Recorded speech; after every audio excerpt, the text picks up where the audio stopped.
I invite you to join me for a moment or two of silent centering.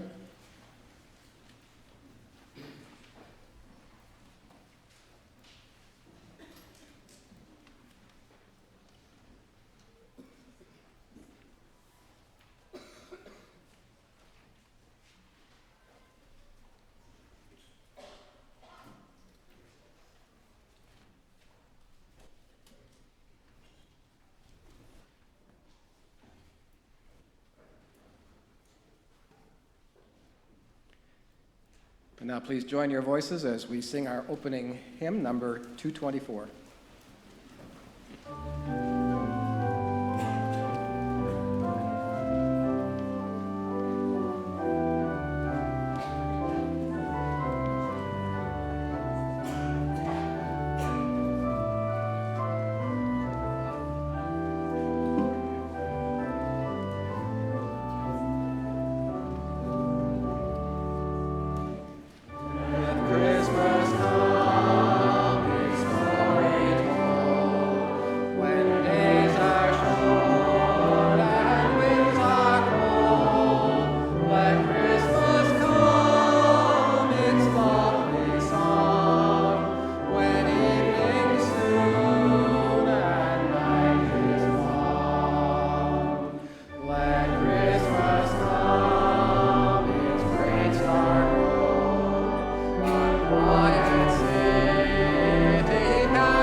Good morning and welcome to the First Unitarian Society of Madison.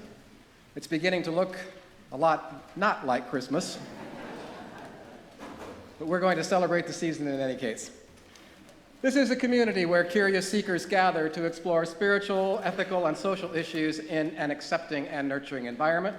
Unitarian Universalism supports the freedom of conscience of each individual as together we seek to be a force for good in the world. My name is Michael Schuler. I'm the senior minister of the Society. And on behalf of the congregation, I'd like to extend a special welcome to any visitors in our midst today. We are, in fact, a welcoming congregation, so whoever you are and wherever you happen to be on your life's journey, we celebrate your presence among us. Newcomers are encouraged to stay for our fellowship hour after the service and to visit the library directly across from the center doors of the auditorium. Bring your drinks, your cookies, and your questions. Members of our staff and lay ministry team will be on hand to welcome you. You may also look in the commons area for persons that are holding teal stoneware coffee mugs, because these are members of the Society who are knowledgeable about our community and would love to acquaint you with its features. In addition to that, experienced guides are generally available to give a building tour after the service, and I know that there is one who signed up for today. So if you'd like to learn more about our sustainably designed atrium addition or our National Landmark Meeting House across the parking lot, please meet over here near the large glass window immediately after the service. We do welcome children to stay for the duration of our services, but because it is difficult for some in attendance to hear in this very lively acoustical environment, the Child Haven over there to my right or the Commons are excellent places to retire if the child needs to move around or to talk. The service can still be seen and heard from those locations. And speaking of noise, this would be the appropriate time to turn off all of those cell phones and laptops and whatever else you happen to bring with you that might disturb our hour together. I'd now like to acknowledge those individuals, those volunteers who help our service to run smoothly. Ann Smiley and Judy Troya are our lay ministers this morning. You were greeted at the upstairs door by Ann Hecht. Ushers are Vivian Littlefield, Dorrit Bergen, and Artis Kaufman. Jeannie Hills is serving hospitality, coffee, and hot chocolate, and the like today. Please note the announcements that are in the Red Floors insert of your program this morning, and they describe upcoming events at the Society and provide more information about whatever might be happening after this service here at the Meeting House. We'd also like to note that next Saturday, on December the 12th, in the atrium courtyard rooms A and B over here, we will be hosting an opportunity for people to be in conversation if the winter holidays are not necessarily the happiest time in your yearly calendar. There are people for whom the holidays are painful, may have sustained a loss, may have other issues going on in your life. And so we call this our Blue Christmas Gathering. And if, in fact, you would like to be in conversation with others who kind of struggle through the holidays, then next Saturday at 2 o'clock in AB, Atrium Courtyard Rooms, we'll be having that conversation. And then finally, as many of you know, each holiday season, members of our congregation adopt families in the larger community who may not have the resources to be able to provide their families with a Christmas celebration. And normally we have about 125 families that we serve, and this year there were more than that, and we're pleased to say that as of the first service, every family that was given to us by Dane County Social Services has been adopted by one of our members. So thanks to all of you.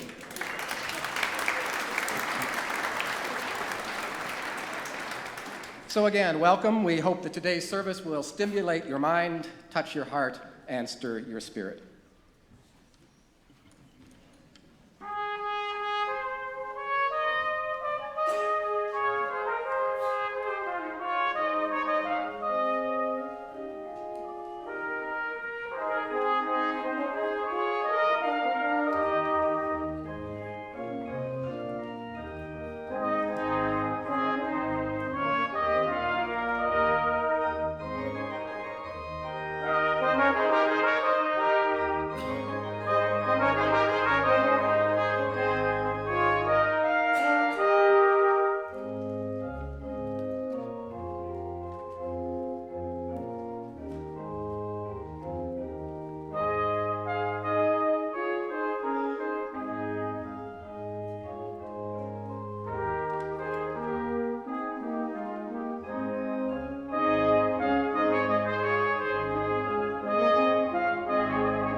Joyful anticipation fills our hearts as we enter upon the festivities of this glad season, a season of expectancy and of wonder, a season of giving and forgiving, a season of thoughtfulness and of tenderness, a season for friendship and for fellowship.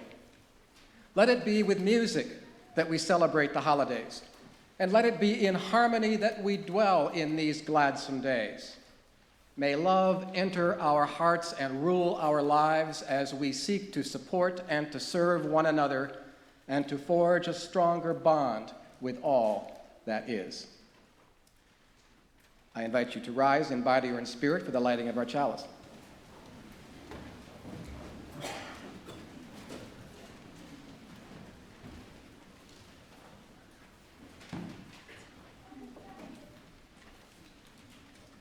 Our affirmation is responsive. If you would join your voices in reading the bolded sections.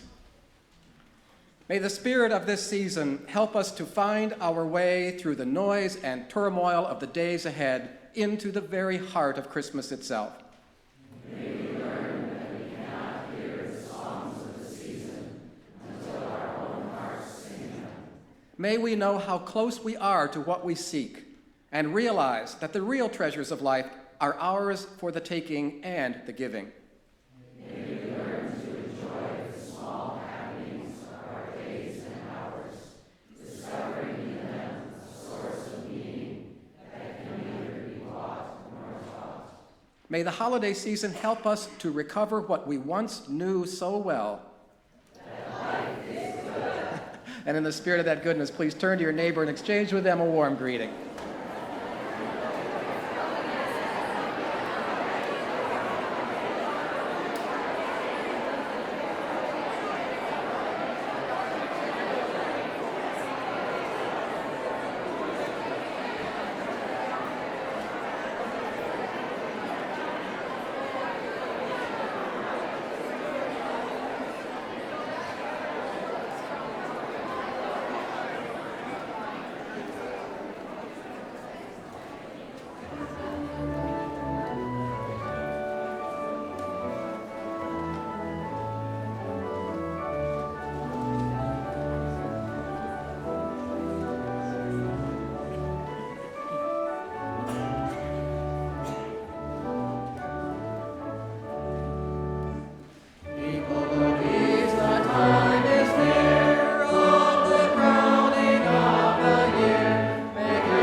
Please be seated.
As the wise men of old brought gifts guided by a star to the humble birthplace of the God of love, the devils, as an old print shows, retreated in confusion.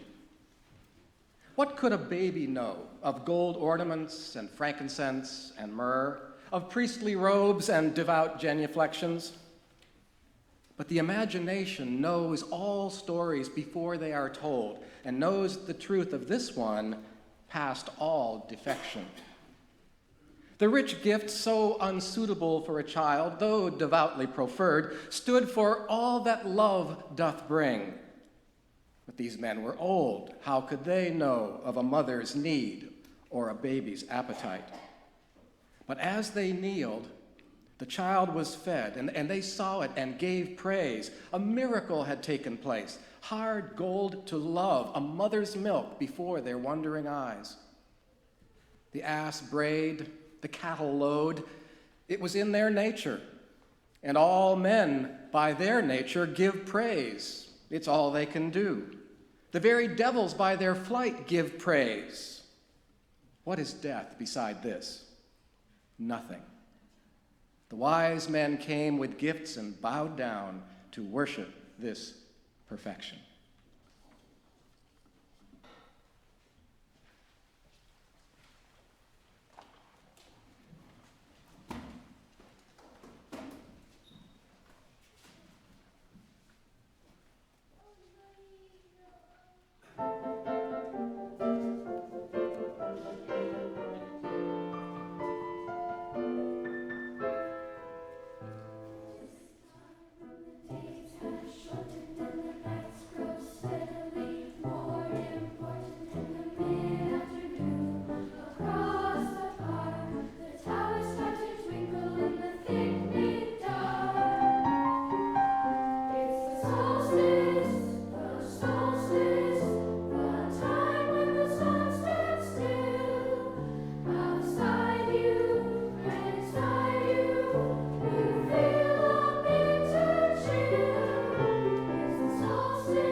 This selection from Henry David Thoreau's Walden and from an era before climate change. After a still winter night, I awoke with the impression that some question had been put to me which I had been endeavoring in vain to answer in my sleep. But now there was dawning nature, in whom all creatures live, looking in at my broad windows with a sincere and satisfied face and no question on her lips. I awoke to an answered question, to nature and to daylight. The snow lying deep on the earth dotted with young pines, and the very slope of the hill on which my house is placed seemed to say, "Forward." Nature puts no questions and answers none which we mortals ask. And so to my morning work. First I take an axe and a pail, and I go in search of water, if that be not a dream. After a cold and snowy night, it needed a divining rod to find it. Every winter, the liquid and trembling surface of Walden Pond, which was so sensitive to every breath, which reflected every light and shadow, the pond becomes solid to a depth of a foot or a foot and a half, so that it will support even the heaviest teams of horses. And perhaps the snow will cover it to an equal depth, so that it could not be distinguished from any level field. Like the marmots in the surrounding hills, it closes its eyelids and becomes dormant for 3 months or more. And standing on the snow-covered plain, as if in a pasture amid the hills, I cut my way first through a foot of snow, and then through a foot of ice, and I open this window under my feet. And then, kneeling to drink, I look down into that quiet parlor of fishes, pervaded by a soft light as through a window of ground glass, with its bright sanded floor, the same as it was in summer. And there, a perennial waveless serenity reigns, as in the amber twilight sky, corresponding to the cool and even temperament of its inhabitants. Heaven is under our feet as well as over our heads.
William Cooper was an 18th century Boston minister. This is an excerpt from his winter sermon. The changes and the extremities of the weather are a matter of our daily observation and the subject of our common talk, and serve, perhaps oftener than any one thing, to open our conversations when we meet together. But how seldom do we think and speak of these things in a religious manner? Now, the psalmist was not so inobservant and irreligious as this. He adores the God of Israel as the God of nature, that God from whom all the powers of nature are derived and on whom they depend, and who produceth the changes of the seasons, particularly of the winter season. He sendeth forth his commandment upon earth. His word runneth very swiftly. He gives snow like wool. He scatters the hoarfrost like ashes. He sends forth his ice like morsel. Who can stand before his cold? And then he sendeth forth his word and melts them and causes the wind to blow and the waters to flow. Now, this is a lively and beautiful description of the winter season, which succeeds the summer. How is the face of the earth then changed? The gay and pleasant flowers, they are withered. The fruits for delight and necessity, they are gathered in. The creatures that used to feed and play in the verdant pastures and meadows, they are now housed. Nothing is now seen abroad except snow and frost and ice, which are engendered by the cold which we now feel. And we should be patient under the cold, since it is God's cold. When our bodies are pinched by it at any time, when our hands are sealed up, in its disabling us for work or for business, or when we are put to extraordinary expense to guard ourselves against it, let us bear these and such inconveniences arising from cold without murmuring, without fretting. Let us learn our obligation of thankfulness.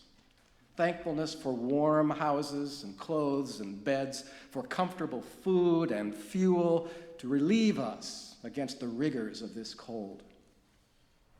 And it deserves a particular thankful notice that God has spared our habitations to us in this extreme season that is passing over. That fire has not broken out in this large town in which there are such a vast number of fires being kept every day.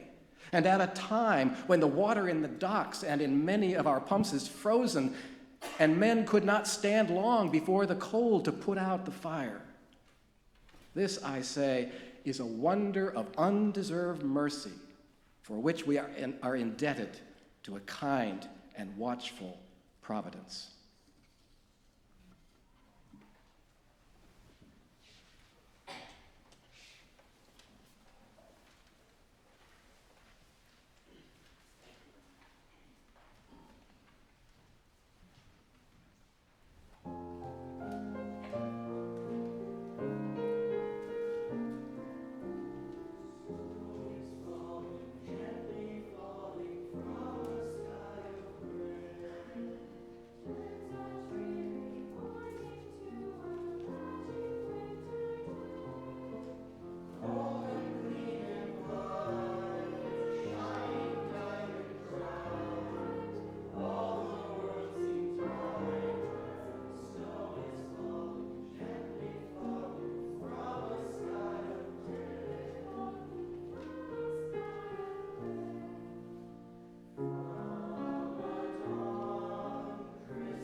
Let us now enter a time of meditation.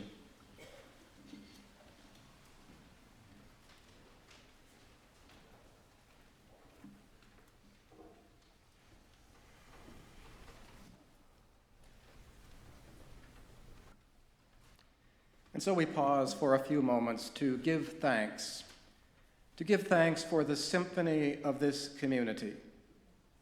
We give thanks for the basic melodies, for straightforward arrangement of notes, sometimes obvious and sometimes woven into deep complexity, but always returning, always trustworthy, always leading in the direction that we need to go.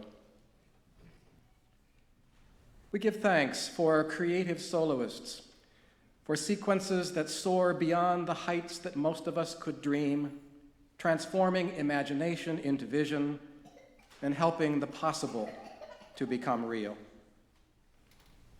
We give thanks for counterpoint, those tones that speak with independent voice, tempting us out of our complacency, challenging us into perplexity, and demanding that we consider the possibility that everything could be different after all.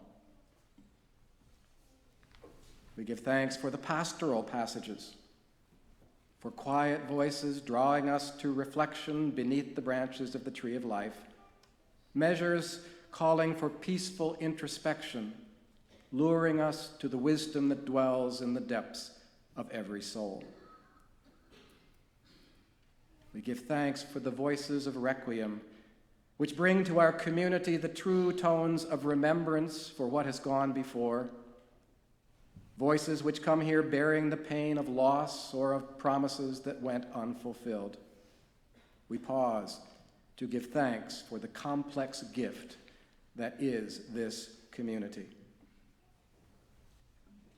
We give thanks, too, for the voices that weave harmony and those which always and inevitably sing just a bit off key. We give thanks for the voices restricted by age and the unformed sweetness of the notes of youth. We give thanks for this community, and we give thanks for a work of music. We feel uplifted by its particular note, which is your note, perhaps your special gift, a distinct joy which flowers and makes bloom the longest silence in the silent room. We give thanks for this community. We give thanks for the rich blend of voices that is gathered here, the music that would have far less meaning and magic if even one of you were absent. And now, for just a moment more, would ask you to hold those members and friends in your thoughts, those dwelling either near or far, whose voices cannot join in our choruses and our carols today, those whose ears are deprived of the beautiful music that the rest of us have been privileged to sing and to hear. Blessed be, and amen. And it is now the time for the giving and receiving of our offering. And as your program indicates, your offerings, your gifts in their entirety will be dedicated to First Unitarian Society's outstanding music program. Please be generous.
Our final offering is from the 2016 Wisconsin Poets Calendar, this from Madison native Jody Curley.